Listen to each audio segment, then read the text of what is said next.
اتجه صعودا نحو أحلامك ولو قالوا لك إنك لا تستطيع.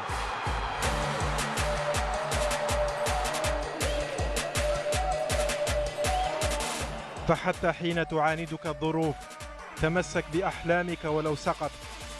عاود النهوض واركب إرادتك، لا تنتظر أحدا. كان الإنجاز الفريد في البداية ولفترة من الزمن كان حلما معتادا متكررا دأب عليه الكثير دون أن يحتضنه الواقع. في قطر أصبح الاستثناء قاعدة.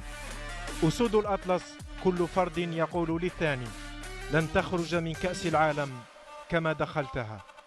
خط البداية لكل إنجاز هو الرغبة في أن تصبح أفضل كانت الجذر الحقيقي الذي احتوى كل القيم السالبة وحولها لعد موجب.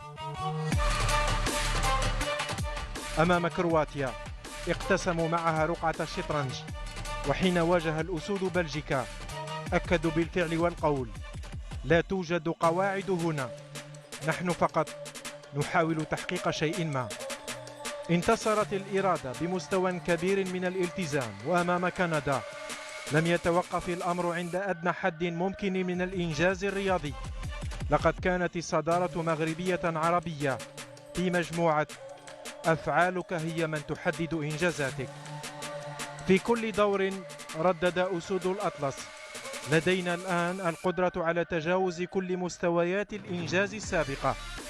أمام إسبانيا برهنوا أن قوة الإرادة ضرورية لتحقيق أي شيء يستحق العناء. بعد أن حدثوا التاريخ العربي في كأس العالم لم ينظر إلى لاعب أو فرد بعينه، كل منهم لم تتمركز حياته في البطولة تحت بند الإنجازات الشخصية، وكأنهم يقولون إن الإشباع بالمشاركة مع الآخرين أكثر من الاستمتاع بمفردك. هنا التميز أصبح مزهرا لأن الأعذار غيبت.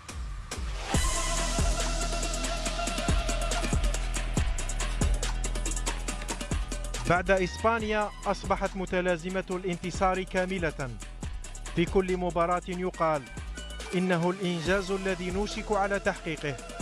أمام البرتغال قبلت الحقائق وهزمت التوقعات، فبدون الجهد المستمر لا يمكن أن يكون هناك إنجاز مستمر.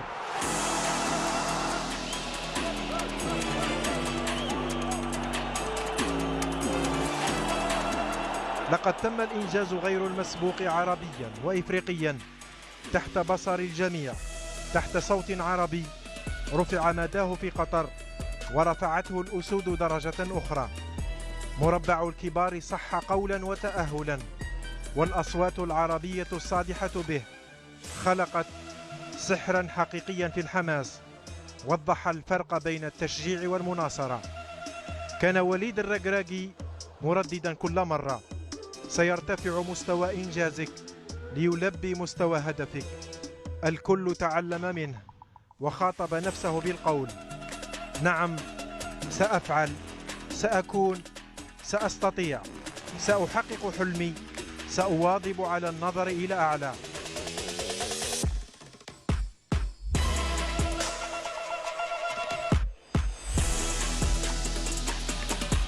سأظل شاعرا بالإنجاز، متكلما بالفخر.